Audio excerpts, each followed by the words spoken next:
মজা খেয়ে থাকে দেখতে পাচ্ছেন একদম। ভাই আমরা নাকি মাছ ভাজা খাইছি, আমরা কি চাল ভাজাই খান নাকি আরো কিছু খান? মুড়িয়া কি চাল দিতেছে না? আমি মেঘনা নদীতে কি বাত হয়ে গেছে নাকি? জেলেদের সাথে মাছ ধরার অভিজ্ঞতা নিতে চলে এসেছি ভোলার জেলেপল্লিতে। আর এখন আমরা সবাই ট্রলারে উঠে গেছি। কিছুক্ষণের ভিতরে আমরা চলে যাব মেঘনা নদীতে। দেখতে পাচ্ছেন জেলেদের ট্রলারটি স্টার্ট করার জন্য তারা প্রস্তুতি নিচ্ছে, এখনই স্টার্ট দিবে। নদীতে ঢেউ তো নাই, সমস্যা তো হইব না।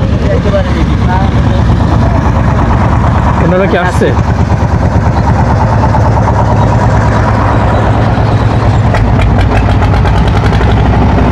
আমাদের হান্নান ভাই, আমাদের জেলেদের ট্রলারটি কিন্তু স্টার্ট করছে। আমরা যাচ্ছি আস্তে আস্তে মেঘনা নদীতে।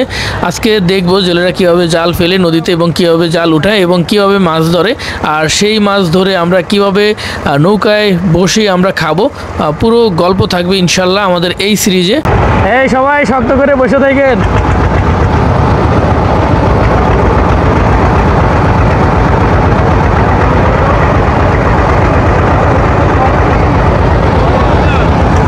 কি খবর? মাছ কেমন? মাছ কেমন? মাত্র সমুদ্রগামী যে ফিশিং বোটটি অতিক্রম করেছি, এই ফিশিং বোটটি নাকি ডাকাতি হয়েছে। আসলে জলদস্যুদের কারণে জেলেরা ঠিকমতো মাছ ধরতে পারে না, তাদের অনেক ক্ষতি হয়ে যায়। জেলেরা যখন মাছ ধরতে যায় নদী বা সমুদ্রে, তখন অনেক টাকার মালামাল নিয়ে তারা মাছ ধরতে যায়। কারণ যখন সমুদ্রে যায় তখন 3-4 দিন পর কিন্তু মাছ ধরে তারপর নিয়ে আসে। এই 3-4 দিন তারা সমুদ্রে বা নদীতে থাকে। তখন জলদস্যুরা তাদেরকে অপহরণ করে, আর অপহরণ করে তাদের ফ্যামিলি থেকে মুক্তিপণ দাবি করে। আর যখনই মুক্তিপণ না দিতে পারবে তখনই তাদেরকে মেরে কিন্তু নদীতে বা সাগরে ফেলে দেয়। যাই হোক, এখন আমরা রওনা করেছি ভোলার খেজুরগাছিয়া থেকে মেঘনা নদীর মাঝখানে। সেখানে আমরা জাল ফেলবো। আর জেলেদের সাথে মাছ ধরতে যাওয়া এটা আমার নতুন অভিজ্ঞতা, একদমই প্রথম। আমি কখনো এভাবে যাইনি। তো যাই হোক, আমরা যাচ্ছি আজকে এখানে মজা করব আর অনেক গল্প শুনবো জেলেদের কাছ থেকে। আমার এই সফরের সফরসঙ্গী হচ্ছে কলমিজনের শাহিন ভাই, রাকিব ভাই, হান্নান কাজী ভাই, সাথে আরো 2 ভাই। দেখা যায়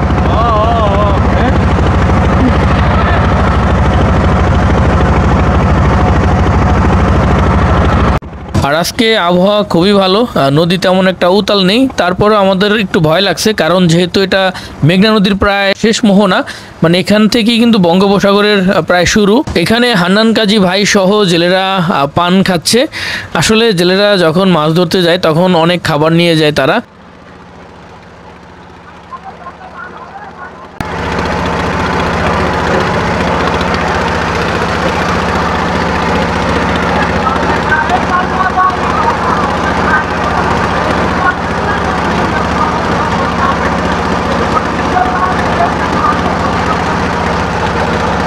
আমরা প্রায় মেঘনা নদীর মাঝখানে চলে আসছি। আরও কিছু পথ যাব, দূরে একটি চর দেখা যাচ্ছে, আমরা সেই চরের দিকে যাব আস্তে আস্তে। আর এখানে নদীটা কিছুটা কিন্তু উতাল রয়েছে, দেখতে পাচ্ছেন।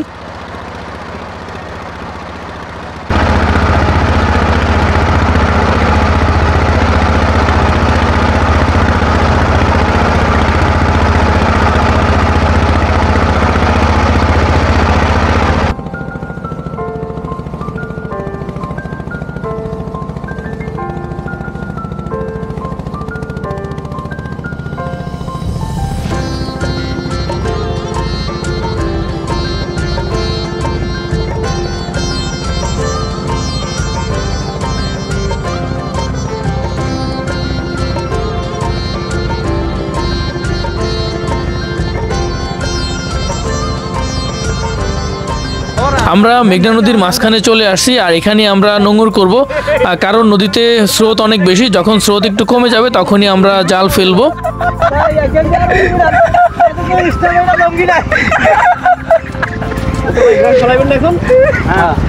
কই কই ইয়া কই, এই তো আমরা এখন খেওয়ার মাথা চলে আসছি। আর কিছুক্ষণ পরে হোটা একটু মানে হোট একটু দমন হইলে, এখন স্রোত বেশি, তো স্রোত যদি একটু দমন হয় তারপর আমরা জাল পাতবো। তো স্রোত যতক্ষণ না দমে ততক্ষণের জন্য আমরা এখন এখানে লঙ্গর দিব। বিসমিল্লাহ করে লঙ্গর ফালামো এখন। বিসমিল্লাহ। তো আপনার পিসের দুজনে কি হচ্ছে আপনাদের লগে? হ্যাঁ হ্যাঁ, দুজন আমার স্টাফ। ও আচ্ছা আচ্ছা, আপনার স্টাফ? হ্যাঁ হ্যাঁ। এখন কি এখানে নোংর করা থাকবো না? আমরা মাছ ধরি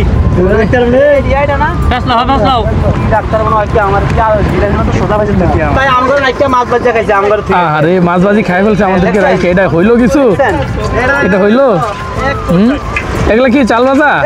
তোরা কেমন তোর স্টাফ মাঝি তুই মাছ বাচ্চা খাইছে মাঝিরে দেখ না বেড়া কি এগুলা চাল ভাজা না?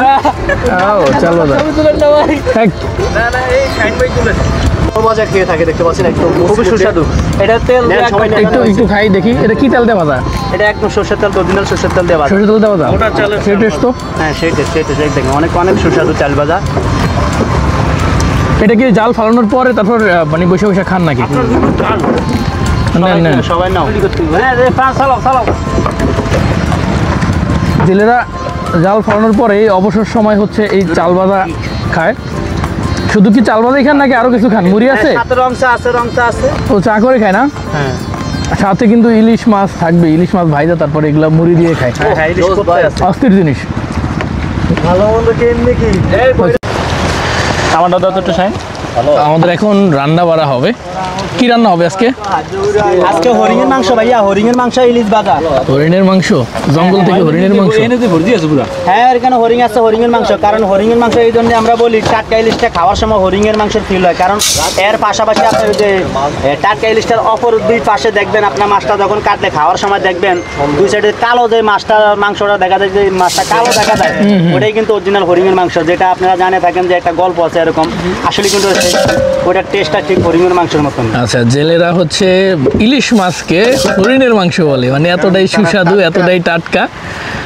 যাই হোক, রান্না হবে, ভাত রান্না হবে এখন। রান্নার জন্য চাল নিতেছে জোরে জোরে কোন। এটা আপনাদের কি, মানে এটা কি আপনাদের বাক্সা? এটার মধ্যে সব থাকে খাওয়া দাওয়ার? ও, তো যখন আপনি একটু গান ধরে কি চাল দিতেছে না? আমরা এই বোটে কতজন আছি?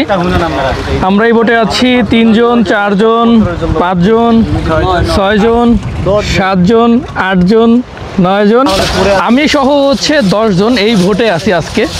যেহেতু নদীতে স্রোত বেশি, আমাদের জাল ফেলতে একটু লেট হবে। এই ফাঁকে আমরা রান্না বান্না করে নিচ্ছি। আমাদের ভাত রান্না করব এখন।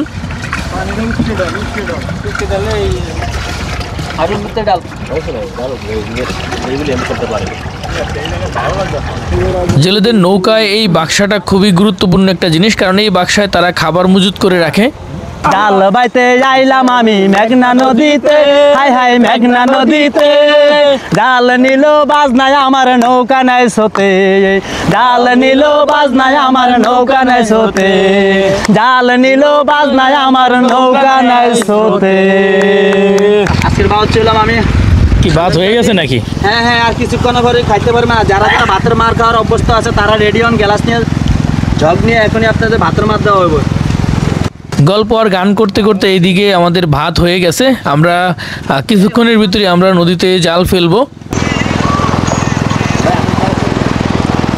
আচ্ছা হান্নান ভাই, দেখলাম যে ওই যে একটা পালতোলা নৌকা, কারণ কি আসলে? যে মানে পালতোলা নৌকাটা এই যে আপনার সাগরে যাদের যেই ট্রলারগুলার মেশিন নষ্ট হয়ে যায়, তারা এভাবে যেদিকে বাতাস যখন যেই ভাই থাকে ওই ভাই এই যে পাল তুইলা দিয়া ভাই তারা কুলে চাপার পরে এরপরে আস্তে ধীরে হয়তো একটা তাদের স্থানে নিয়ে পৌঁছে। তো যখন এই অবস্থা তাদের ট্রলার নষ্ট খুব ভয়াবহের ভিতরে থাকে।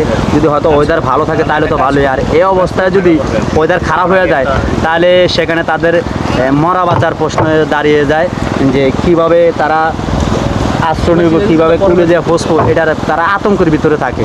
তো আজকে আল্লাহর হুকুমতন ওয়েদার খুবই ভালো, এই জন্য তারা আস্তে আস্তে যাইতে আছে। যে আপনার এখন যে নৌকাটা দেখছি যে মেশিন নষ্ট হয়ে যায়, একটা পাল তুলে দিয়ে কুলে চাপতে আছে। তো আশা করি ইনশাল্লাহ তারা ভালোভাবে পৌঁছা যাইব, কারণ ওয়েদার যাতে ভালো, এই জন্য আজকে কোনো ভয় নাই। আমাদের ট্রলার নোংর অবস্থায় আছে, আর দূরে দেখতে পেলাম যে আরো অনেক ফিশিং বোট আছে যারা মাছ ধরতেছে। আর আমাদের এই সফরটি ছিল 19 সেপ্টেম্বর 2025। 4 অক্টোবর থেকে 25 অক্টোবর পর্যন্ত সকল প্রকার মাছ ধরা বন্ধ। এর মধ্যে কোনো জেলেদের নৌকা বা ট্রলার নদী বা সমুদ্রে যেতে পারবে না। যারা যে ডাকাতি হয়েছে ওইদিকে, এরা মানে কত দূর গেছিল? ওরা আরো বেশি। পৌনে 200 থেকে 200 কিলো এখান থেকে পৌনে 200 থেকে গ্যারাবিসর তো বলে বেশি হ্যাঁ তো গ্যারাবিস আপনার গ্যারাবিসর আপনি কয় কিলো গ্যারাবিস তাহলে তো ঠিক আছে গ্রাভিসর কোন জায়গায়? গ্যারাবিসরটা হলো যে আপনার খাজুরি গাছার থেকে বাসনচরের গ্যারাবিসর খাজুরি গাছার থেকে আপনি 53 কিলো ইয়া দুই কই হ্যাঁ ইয়ার থেকে আপনার এই যে